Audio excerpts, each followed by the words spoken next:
আসসালামু আলাইকুম। আমি মীর নাদিম ফয়সাল আহমেদ। আমি লস ভেঞ্চার কনসালটেন্সির ফাউন্ডার এবং লিড কনসালটেন্ট।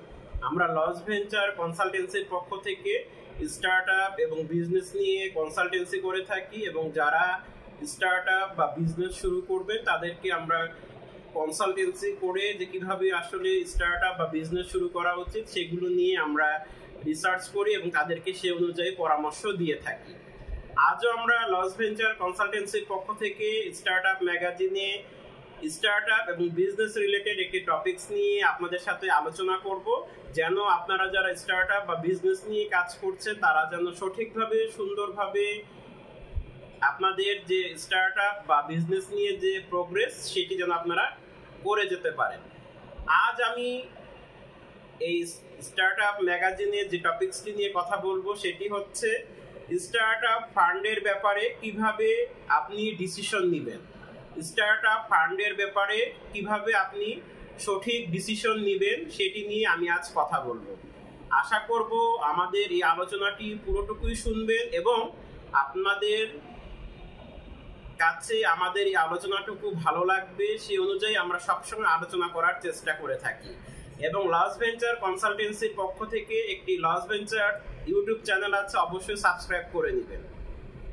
স্টার্ট আপ কাকে বলে যদি আমরা বলি, স্টার্ট আপ হচ্ছে একটি নতুন ইউনিক বিজনেস আইডিয়া, যেখানে আপনার স্টার্ট আপের মূল থিমটি হচ্ছে আপনি যে বিজনেসটি করবেন সেটি সম্পূর্ণ নতুন, যেটি আপনার পূর্বে কেউ করেনি।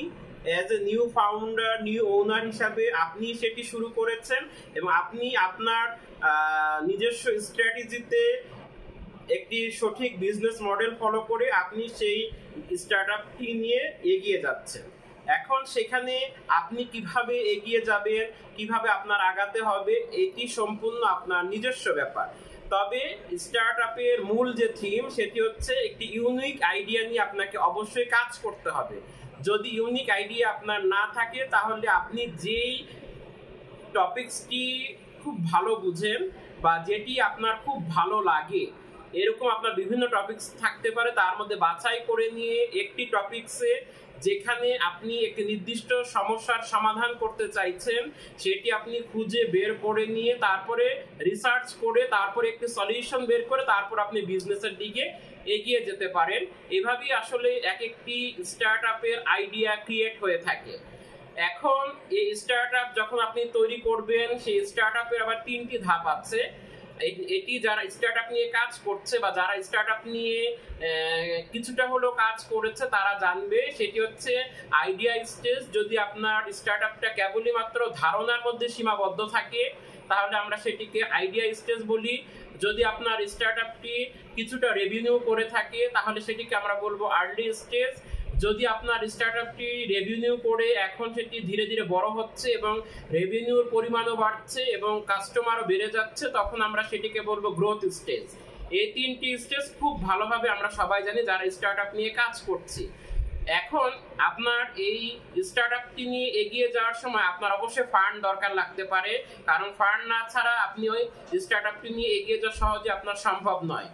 কিছু কিছু স্টার্ট আপ ফাউন্ডাররা আছে যারা বুটস্ট্র্যাপ ফান্ডিং বা নিজস্ব তহবিল থেকে ফান্ড ম্যানেজ করে নিয়ে তারপরে তারা তাদের স্টার্ট আপটিকে সামনের দিকে এগিয়ে নিয়ে যায়। কিন্তু দেখা গেছে যে অনেক ফাউন্ডার আছে আসলে যাদের পর্যাপ্ত ফান্ড থাকে না, তারা অনেক সময় venture capital farm, Angel investor বা আপনার ব্যাংক লোনের দিকে এগিয়ে যেয়ে থাকে। কিন্তু এই ক্ষেত্রে যে জিনিসটি লক্ষ্য রাখতে হবে যে আমরা এই যে ফান্ডগুলো নিয়ে থাকি, যে আমরা এই ফান্ডগুলো পেতে ইচ্ছা পোষণ করি, কিন্তু এই ফান্ডগুলো পাওয়ার আগে আমাদের অনেকগুলো সিদ্ধান্ত as a founder, as a owner, as a CEO হিসাবে আপনাকে সিদ্ধান্ত নিতে হবে, খুব চিন্তা করতে হবে।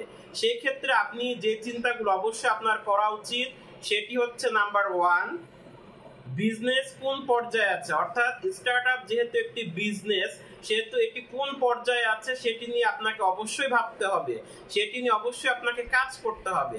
আপনার বিজনেসটি যদি এখন কেবলই আইডিয়া স্টেজে থাকে তাহলে সিড ফান্ডিং দরকার, বা আপনার বিজনেসটি যদি আইডিয়া স্টেজ থেকে একটু বড় স্টেজে যাওয়ার পরিকল্পনা করছে, কিছুটা হলো আপনি রেভিনিউ পাচ্ছেন আপনার স্টার্টআপ থেকে, সেটি অল্প হোক বেশি হোক সেটি ডাজেন্ট ম্যাটার, কিন্তু কিছুটা হলো আপনি কি পাচ্ছেন, রেভিনিউ পাচ্ছেন, অর্থাৎ ধীরে ধীরে এটি বড় হচ্ছে, সেই জায়গায় একটি আর্লি স্টেজে সেটি আরেকটি ফান্ড দরকার বা আরেক ধরনের ফান্ড দরকার। সেটি কোন ফান্ড সেটি আপনাকে চিন্তা করে তারপর নিতে হবে। আপনার ইচ্ছা হলো আর যে কোনো একটি ফান্ড আপনি চেয়ে নিলেন, তাহলে কিন্তু যে জিনিসটি হয়, আপনি যখন এটি নিয়ে কাজ করছেন বা আপনি যখন এটি নিয়ে সামনে আরো আগাবেন, তখন কিন্তু অনেক সময় ঝামেলা হতে পারে।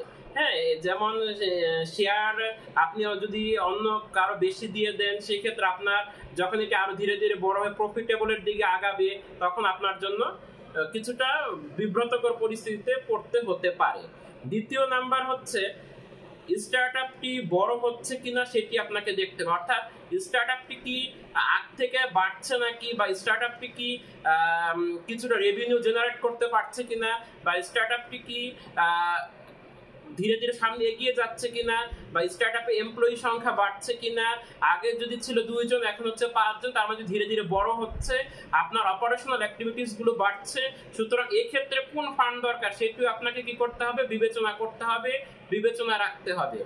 তারপর হচ্ছে যদি প্রফিটেবল বিজনেস হয়ে থাকে সেটি, তাহলেও একটি কোন ফান্ড আপনার দরকার হতে পারে, অর্থাৎ আপনি নিশ্চয়ই একটি স্টার্টআপের একটি সুন্দর একটি টার্গেট কে আপনি সামনে রেখে এগিয়ে যাচ্ছেন। সেই ক্ষেত্রে আপনার বিজনেসটা যদি প্রফিটেবল হয়ে থাকে, বেশ ভালো প্রফিট আসছে, রিটার্ন ভালো আসছে, তাহলে আপনার এখানে ইকুইটি শেয়ার করা কতটুকু উচিত, সেক্ষেত্রে ব্যাংক লোন ঠিক হবে কিনা নেওয়া, ইত্যাদি বিষয়গুলো আপনাকে খুব যাচাই বাছাই করে তারপরে দেখতে হবে। যদি তখন ব্যাংক লোন নেওয়া আপনার জন্য উচিত হয়, তাহলে আপনি ব্যাংক লোন নেবেন। এই জিনিসগুলো খুব ভালো করে ঠান্ডা মাথায় সিদ্ধান্ত নিতে হবে। যদি আপনি ঠান্ডা মাথায় এগুলো সিদ্ধান্ত নেন, তাহলে কিন্তু অনেকগুলো ফান্ড নেওয়ার ক্ষেত্র আছে, আপনার কোনটি আপনার জন্য সুইটেবল সেটি কিন্তু তখন আপনাকে কি করতে হবে, ভেবে চিন্তে সিদ্ধান্ত অবশ্যই নিতে হবে। তারপর হচ্ছে ইকুইটি ফান্ড বা ইকুইটি শেয়ার, এটি কি নেওয়া ঠিক হবে কিনা, অর্থাৎ ইকুইটি শেয়ার কি, অর্থাৎ আপনার যে কোম্পানি আছে, আপনি যে স্টার্টআপ নিয়ে কাজ করছেন সেটি থেকে কিছুটা অংশ দেয়া।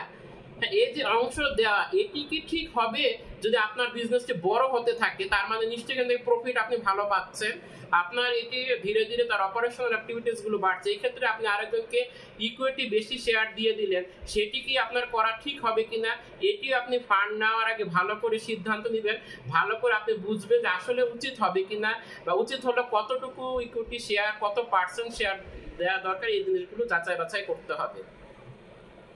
তারপর হচ্ছে ব্যাংক লোন নিলে আপনার কতটুকু ব্যাংক লোন নিতে হবে, এই বিষয়গুলো আপনাকে ভাবতে হবে, বুঝতে হবে। ব্যাংক লোনের কত পার্সেন্ট আপনি নিচ্ছেন, ব্যাংক লোনে কতটুকু পার্সেন্ট ঠিক করা হয়েছে, এই জিনিসগুলো আপনার কতটুকু নেওয়া উচিত, এই জিনিসগুলো আপনাকে জানতে হবে। আমরা কিন্তু লস ভেঞ্চার কনসালটেন্সির পক্ষ থেকে এগুলো নিয়ে রিসার্চ করে থাকি।